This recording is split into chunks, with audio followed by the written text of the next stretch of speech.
1994, Seoul, South Korea. The economy is booming. Hyundai cars on the streets, Samsung electronics in shops. Per capita income climbs above $10,000. Families buy color televisions. They eat meat at every dinner. They imagine a middle-class life. But across the border, someone lives far better than that. His name is Kim Jong-il, 52 years old, the heir to a kingdom his father, Kim Il-sung, built, North Korea. He drinks $700,000 worth of Hennessy cognac every year. His mistresses select his rice by hand, ensuring each grain is the same size. He keeps $4 billion in European bank accounts. He travels only by armored luxury train. The state media calls him a genius, a savior, a man too pure even to need the bathroom, a leader who never tires of working for his people, who never makes mistakes, who can change the weather with his will and freeze a river with his gaze. His life to his people is presented as a miracle. In a story, he is the kind of character who makes the impossible possible. Except, there is one thing he cannot do: keep his people alive.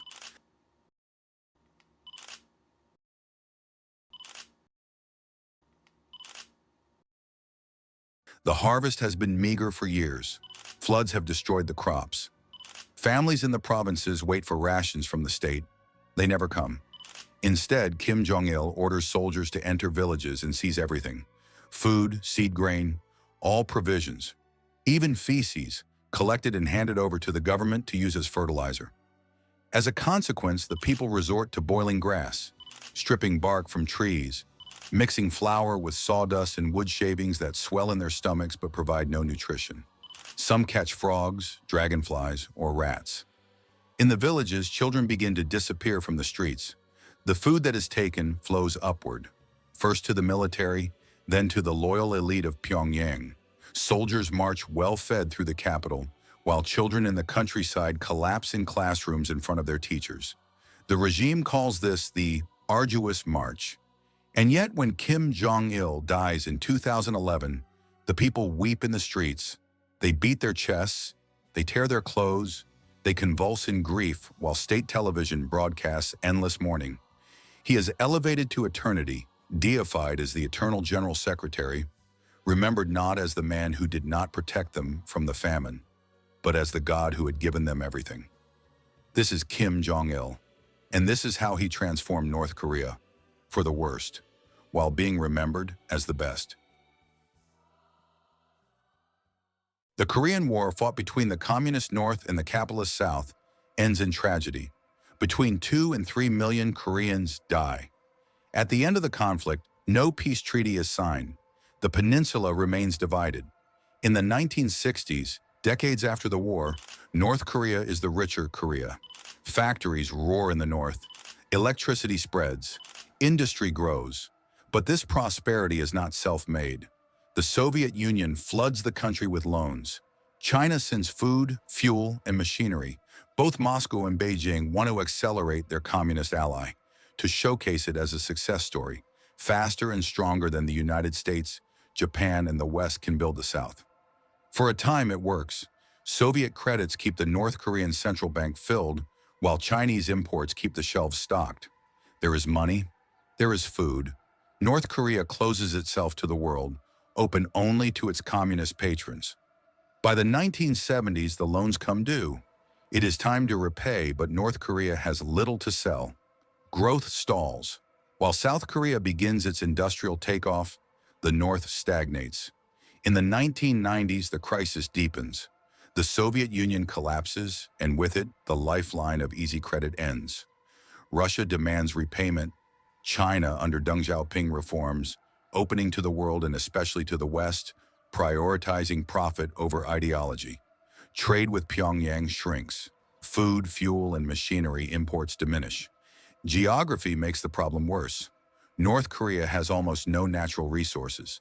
Its mountains cover 80% of the land, leaving little arable soil. Rice paddies are scarce. Oil does not exist. What remains are forests and minerals.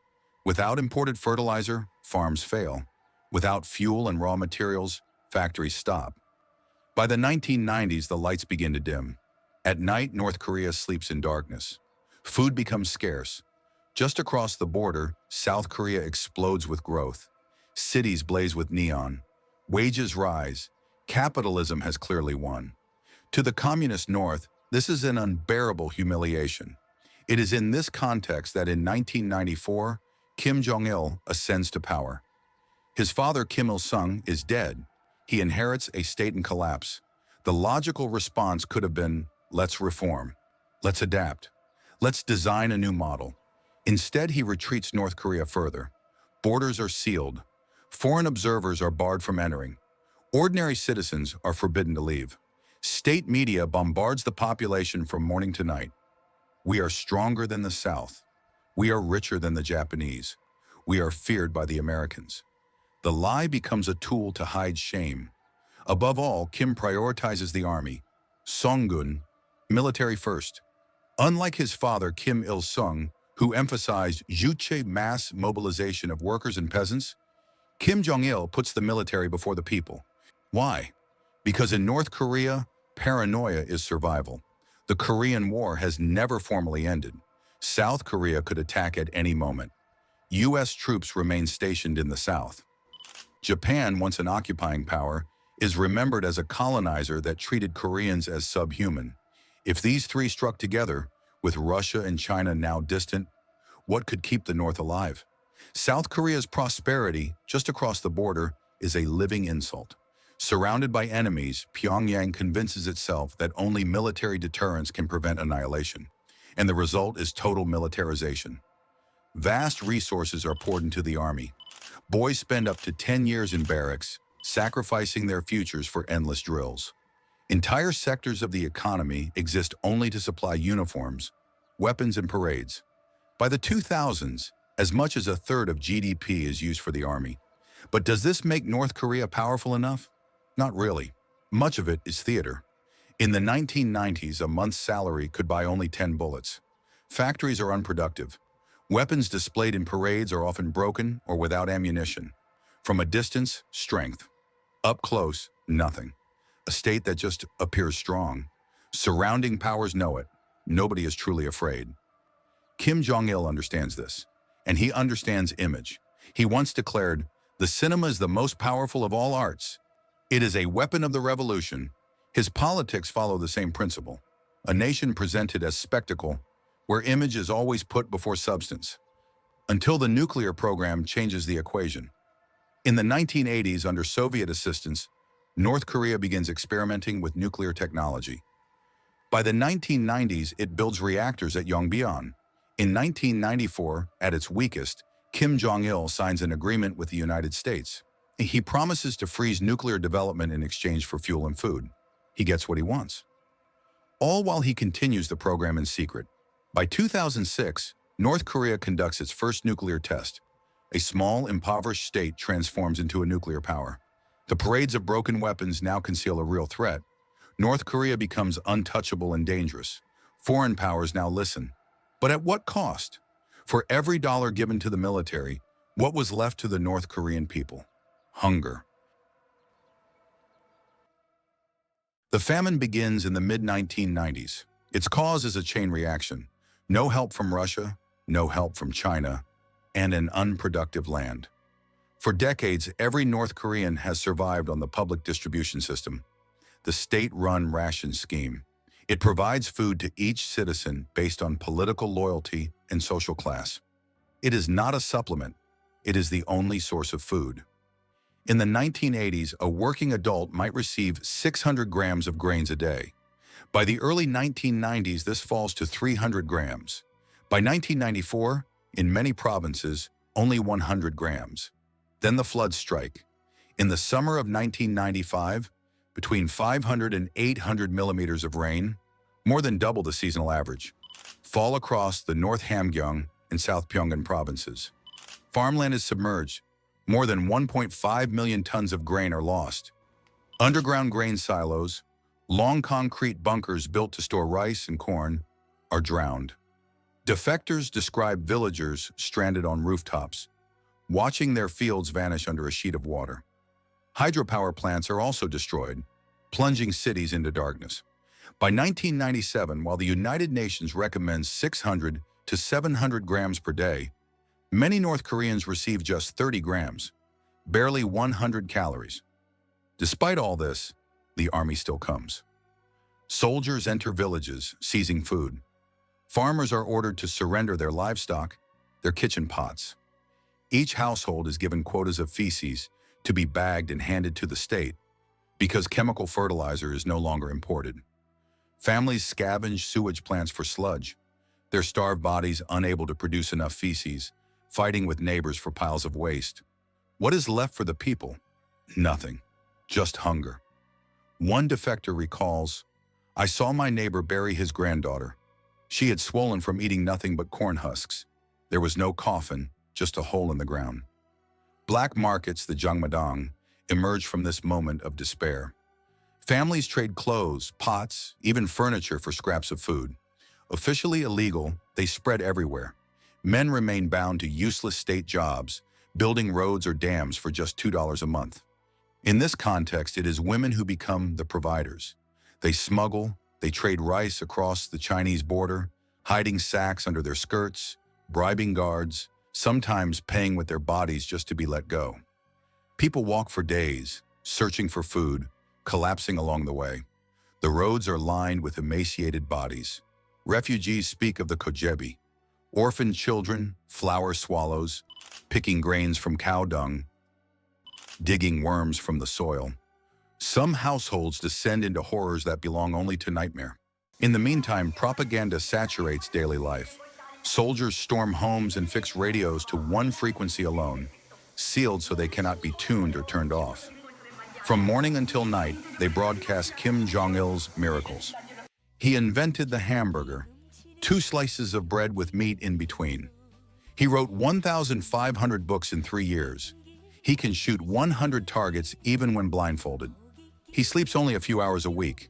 His olive green jumpsuits set global fashion trends, inspiring Paris and Milan. He shot 38 under par the first time he played golf. He was born on Mount Paktu beneath a double rainbow as a new star appeared in the sky. Despite the fact that he was born in the Soviet Union, posters declare, "We envy nothing in the world." Slogans line the streets, "Let us live our own way." Self-reliance is our lifeblood.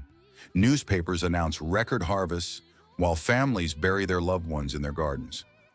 In some towns, instead of food rations, the state distributes bars of soap. The famine is rebranded. It is no longer a disaster. It is the arduous march, a patriotic sacrifice. To suffer is loyalty. To die is devotion. Food is distributed not by need, but by rank. The military first, the elite of Pyongyang second, the countryside last. Through all this, Kim Jong-il lives the high life. Sushi flown in from Tokyo, private cinemas, endless bottles of whatever he likes.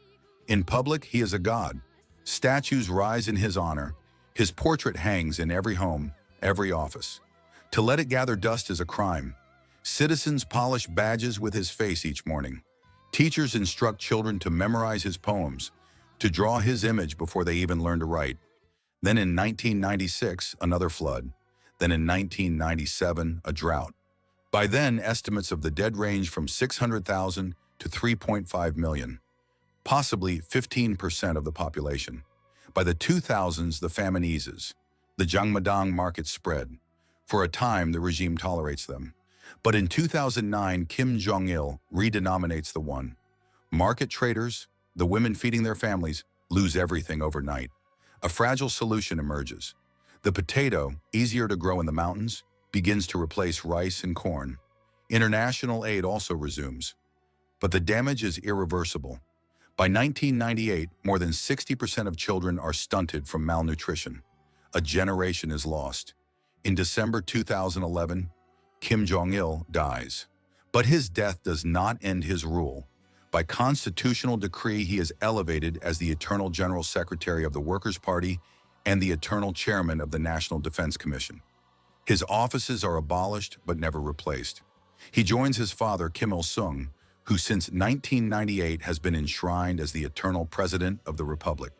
2 dead men who still officially rule the state. With this, North Korea becomes the world's first necrocracy, a country governed by two ghosts.